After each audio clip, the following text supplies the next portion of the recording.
Good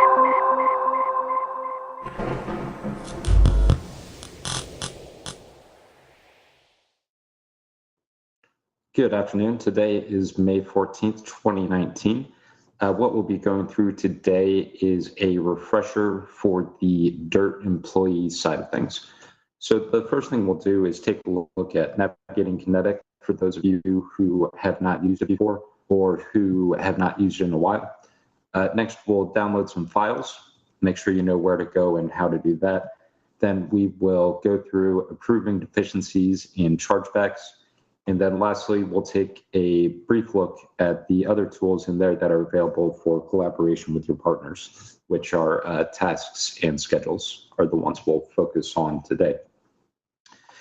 So the first thing we'll start on today is the first way you may end up going to Kinetic. If you receive an email out of Kinetic, they will have links back to the application. So it'll have the information about what's being sent to you. In this case, it is a chargeback. So it'll have the partner name as well as the project number. It'll tell you what it's for, and then it'll have the details inside as well as the attachments that are on or that are included within the application. So if you're ready to go to it, you can simply click this link and it'll bring you to a login page where you're able to log in, and it'll bring you directly to that specific item. The other way to go to an item that has been sent to you is you can just go to the regular login, and that's at this website URL. So it's pm.kineticcloud.com, and then you can log in with your username and password and just manually navigate to it. And we'll cover those things in a moment. But before we go to that, I did want to cover a couple of kind of basic navigational things that you may need when using Kinetic. So the first is, if you forgot your password, we do have this forgot password function here at the bottom. If you click it, you'll be able to enter your username and then click submit. That will generate an email to you that will let you reset your password, assuming that you have set up a security question for your account, because you'll use that to confirm it's your that it's your account, and then you can reset it from there. And just one note on this, it is your username rather than just your email. For some of you, that may be one and the same, but just wanted to make sure that that was noted. And so we'll go ahead and log in here real quick, and wanted to touch on one other thing, and that is this question mark icon here in the top right. So this contains the documentation of our application. And one thing that has been added recently is this section 0, and that's the training video list. So for this top section here, as a DIRT employee, this is going to be the section relevant to you. It's got links to the refresher replays that we've done in the past. You can just click on this if you hold the control key, it will open it in a new tab or a new window. And then additionally, we've got the topics covered here. And then below this, this is for our partner users. So that all of that is going to be focused on the partner side of things.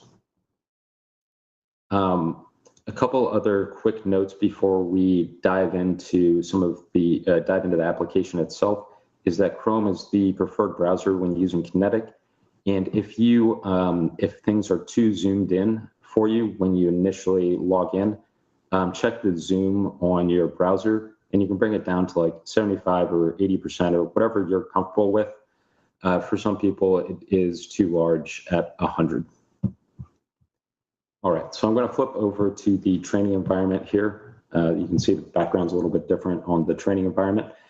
And I'm going to go ahead and log in, and we'll talk a little bit about navigating the application. So if you're brand new to the DIRT world and you have a partner that is utilizing Kinetic, you can use this is going to be your landing page, and this is going to be all of the projects that you are added to that are active. And if you're looking for an older project that may have already been completed, there is this other tab here for completed projects, and that will have everything that the partner has marked complete already. So the way to get back to this page is over here on the left, and that's this projects tab. And on the left-hand menu, these are going to be all of your overview tabs. So your deficiencies is going to show you all of your deficiencies. across all partners in all projects that you're added to. And then same things for chargebacks, tasks, schedule. And then this last one is the form. And the form is kind of a special tab. It is a place where all partners who are using Kinetic, as well as all DIRT users who have access to Kinetic, can go in there and post or answer questions that other users have posted out there. So coming back to projects, I do want to touch on this project missing button. So if you are not able to find the project that you are looking for in here, you can use this project missing button to find a project. This may particularly be the case if you are working on with a partner that you don't normally work with, or if you are brand new to the DIRT world, you may not be added to the project that you are going to need to work on. So go ahead and click this button, and then there's two different ways to find the projects. If you know the name of the project, you can type it in there, or if you know the partner that you're working with, you can look it up here. So I'm going to click on the KPMIC training one, and after I click it, it's going to pull up all the different projects. And what I can do is I can click the Get Access button here on the right-hand side, and that will add me to the project. And it will also send out an email to the project manager just to let them know that you have added yourself to that project. So I'll click this Get Access, and now we can see that University of Pittsburgh project has been added to our project list. So it's right here. So let's flip back to our agenda and see what's next. The next thing we'll take a look at is downloading files. So as I had mentioned, you can always click the deep links that are included in the emails, and it'll bring you directly to the page where of what's being sent to you. So we'll start with the orders here. So you might see that a partner has submitted the order, and of course some of those files are going to be too big to be emailed. So you can come in here, you can view all of the order information, and you can also download your files. So the first thing we'll take a look at is downloading those files. So you've got a project scope form and then the required files tab here. The easiest way to download all of the files associated with this order is using this top left button. It's the zip and download all order entry files. Once you click it, the download process will begin. However long it takes, you can go do whatever else you need to do.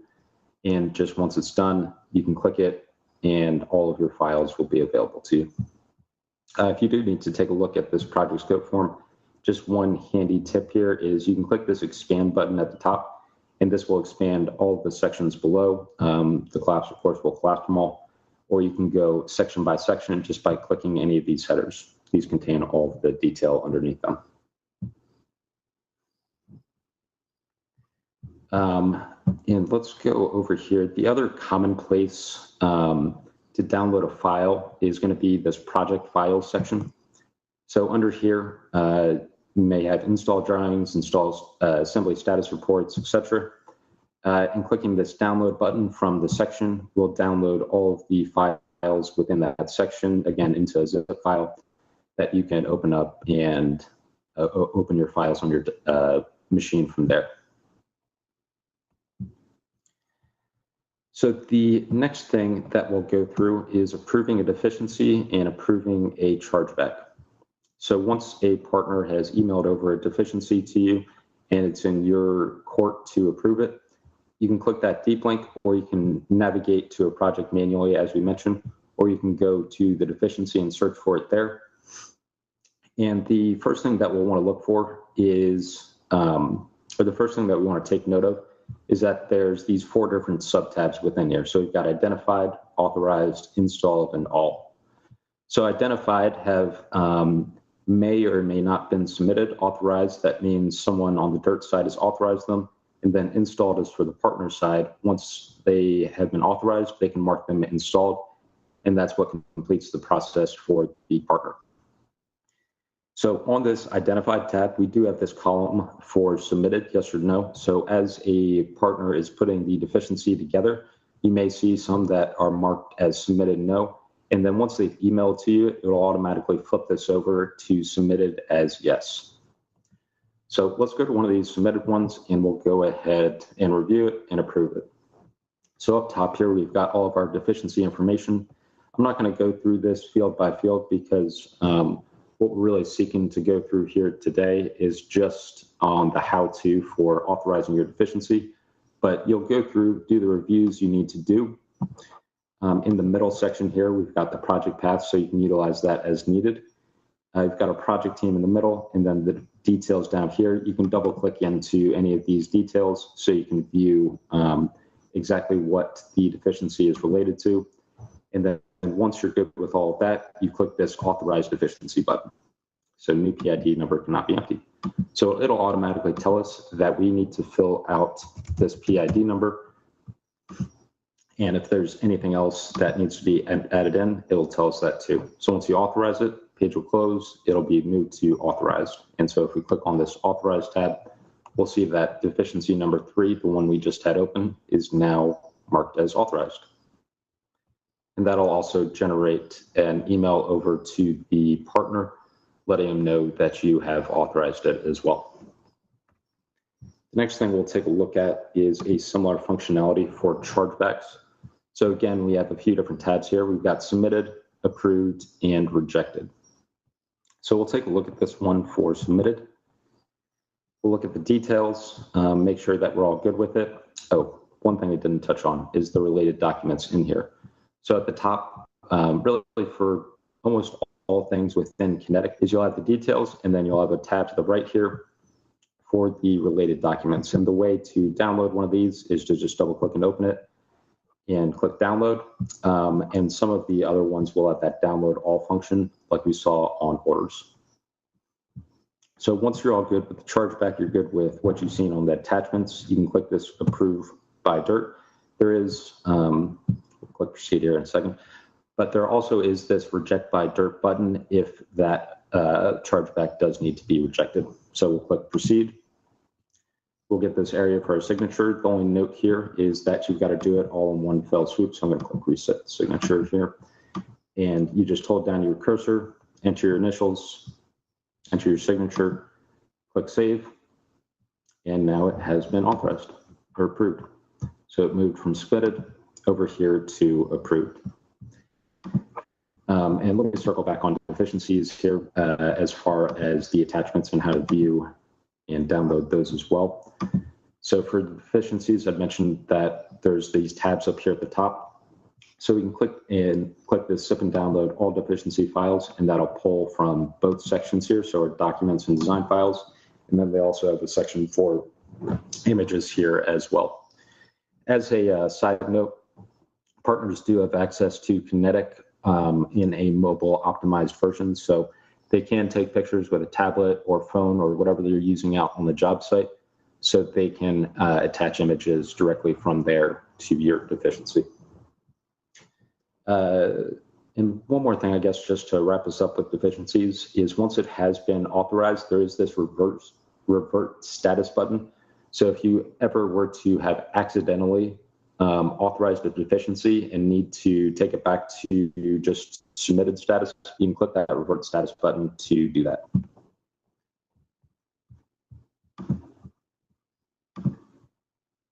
All right. So we went through downloading files, approving deficiencies and chargebacks, and the next thing we'll take a look at is tasks, and then we'll wrap up with taking a look at the schedule. So I've mentioned that the tasks are also available over here to the left-hand, off the left-hand menu, and that'll show you all tasks across all projects that you are on the project team for. And then there's also tasks within a specific project, similar to how you can go into a project and view the deficiencies. You can also view your tasks here. So looking in here, the default filter is going to be my open tasks. If you know that there has been a task that you wanted to view that the partner has created or that you've created, but for whatever reason you're not seeing it here, you might want to flip the filter over to all tasks. It's going to show you all of the tasks on your project rather than just the ones you are assigned to. In this case, we just had the single task, so the list didn't change for us, but we have this place deficiency order. So we can take a look over here and what are all the functions you can do for a task. This first is to open or close a task. The next is to follow or unfollow a task. So the reason you might want to follow a task rather than just be assigned to the task is if you're following the task, you'll get the notes, or you'll get an email whenever a comment is added to a task, but you won't. There won't be any confusion about who is responsible for doing the task. The next is who it is assigned to. This button here is to create a subtask. So if you just click it, you get a the option to add a subtask here in the middle. For tasks, I think a lot of people use tasks as a to-do list, and if you want to use subtasks, if you want to break down a major task into all of its different components, I think subtasks are great for that. But I think using or not using subtasks is really all in the eye of the beholder. So that part is, of course, up to you. And then your subtasks, if needed, can be assigned out to whoever you need to assign them to. Of course, just as a side note, that will be limited to who is on the project team. The next option up here at the top is to add attachments. The next is to create a schedule item. So your schedule calendar and your task calendar are going to be managed separately. So the tasks, I think, typically is used to get down to all the nitty-gritty, whereas the schedule that is within Kinetic is really meant to be what's shared at the higher level. So like, what are the major components that need to get done in order for this project to be completed? Like that might be shared with the client or your general contractor, that sort of thing. Next is who created the task. After that, we have overdue or past due. So once this task is overdue, it will be flagged red. And then this last one is to send an assignment notification. So if you click this, it'll send out everyone who is assigned to the task an email with a link back to Kinetic, and it'll also have the details of this task as well. So I'd mentioned that if you are following it or assigned to the task, that you will get a notification when a comment is added. So you see this will be submitted before the end of May, and we just want to let them know that we saw it. So I'm going to say sounds good. I click enter, and they will get an email letting them know that you've responded to it, so they don't have to come back in here to the specific task to see if you've responded. I wanted to also touch on the calendar tab here. So you've got a list tab, and that's going to be what you land on when you click into the task tab. And you also have this calendar tab. So when you click in here, it's going to show you all of your tasks for the current month. And one easy way to reschedule a task if you need to, it's like, if this really does need to be on the 24th, you can just drag and drop it and the task is changed. The other way to change the task is you can just click on it, and you can change the start and due date manually. So if we wanted to move it back here, but we wanted to do it manually, we can say the start and end date are going to be on the 31st, and then we're all good. So we'll click save.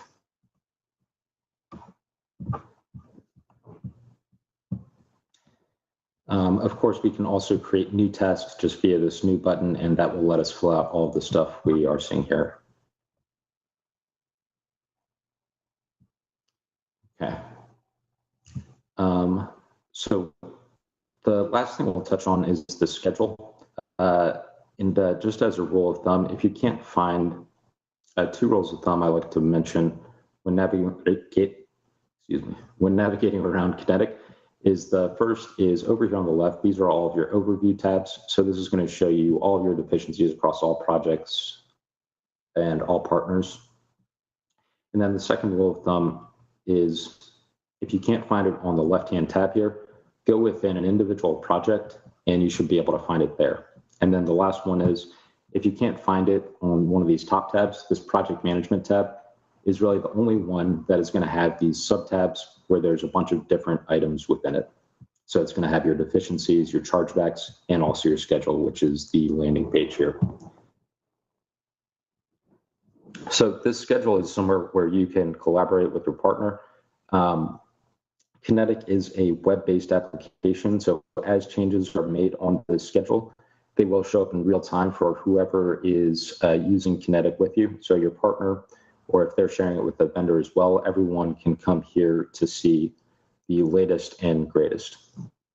So taking a look at the schedule, I think most of the time, it may be that you're just taking a look to see where you're at on the schedule. You want to just see like where everything is due. So you may or may not actually be editing here, but I am going to show a couple of ways to edit it and to close out tasks or to close out schedule items or delete schedule items, just so you have that as a reference point. So the way to edit these is over here with these buttons on the right-hand side. So the first one, the pencil icon, is going to let you edit a schedule item. So if you click on it, it will pull up all of the details here. So you can see who it was created by, the person it was last changed by, when it was created, the progress, what project it's associated to, the status, the start and end dates. You can also see whether it's marked as a milestone, and if it is a milestone, what type is it? It's a finish, install, or on-site date. The title, the description, they may include any notes or details here as well, and then what the priority is. So let's say that we just finished this one, so it's the ceiling track was installed, and we want to mark this as a closed item. There's two ways to do that. So you can change the status from open to closed and click save, or you can just click this close item button here. So if we click close item, that will flip the status from open to closed. It says schedule item closed.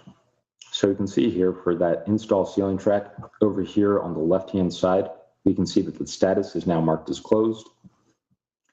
And if we do need to reopen that that schedule item, so we need to mark it from closed to open, we can just open it up again and flip the status to open and click save. Last thing here is skip the middle one.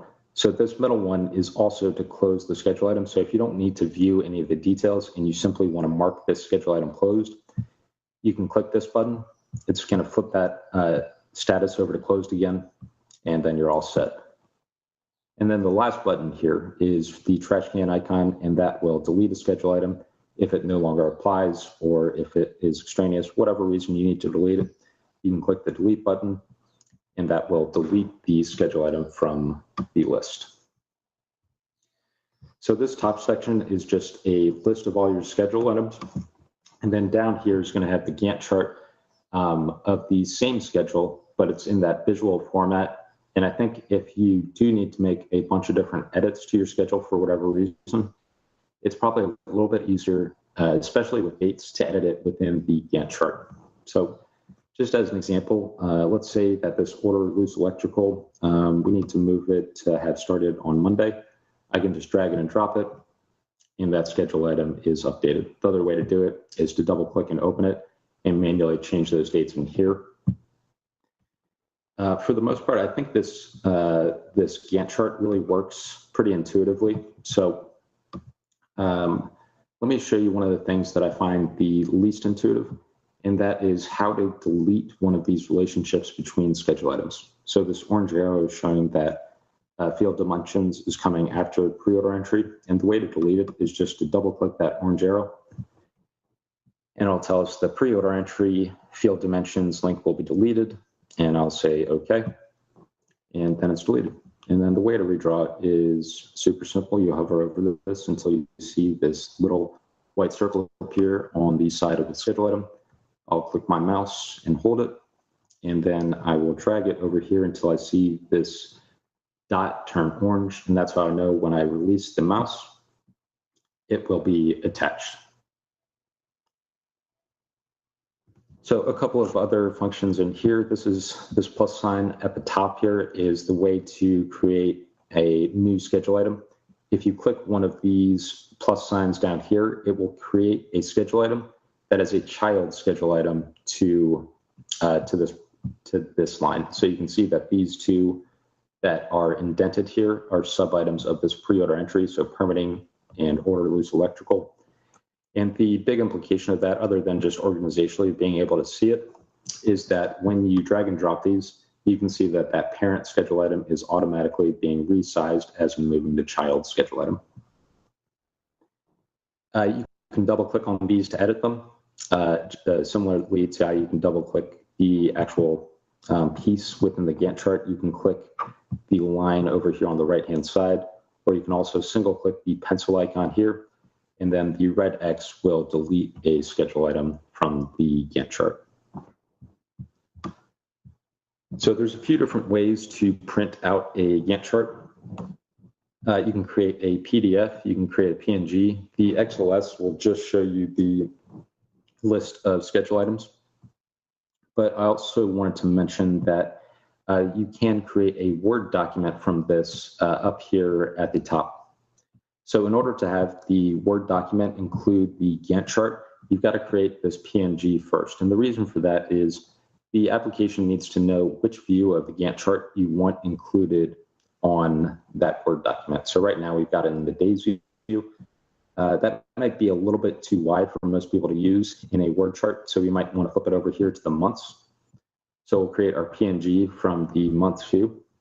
We can see that it is now created. We'll just click save here. You can download it here as well, but you don't need to if you just want to include it on the Word document. So I'll just click save, and then I'll come up here to the Word document. I'll create it. And this is going to show us the Gantt chart followed by a list of all of the schedule items and their details. So I'll go ahead and enable the editing. And we've got our Gantt chart here. The Gantt chart may be too big for the Word document, just depending on how many schedule items you have and how wide it is. So you can just resize it. So you've got your Gantt chart there, and then down below, you've got all of your schedule item details. You can see their status, whether it's open or closed, their start, required by date, whether or not they're a milestone, the title, and as well as description, which may have any additional details.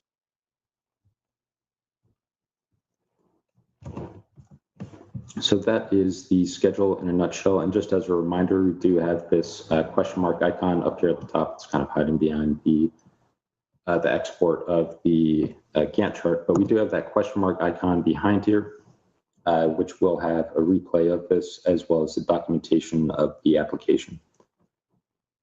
I'm going to touch on one more thing here and then we'll wrap up, and that is the project team. So I'd mentioned that access is limited to who is included on the project team. So this is the user that I am logged in as. It's John Dirtbag. So I know I'm able to view this project because I am on this project team. If you say are about to head out for the rest of the week and you need to pass it along to a colleague, you can go ahead and add them to the project team. You can click this new Dirt user and you can pick the person who's going to be filling in for you. So we'll just say it's the Dirt Tech here. And contacts added, just make sure to click this Save Project button here at the bottom once it's done. And then once they log into Kinetic, you know that they'll have all the access they need in order to view the project and to do what they need to do while you're out.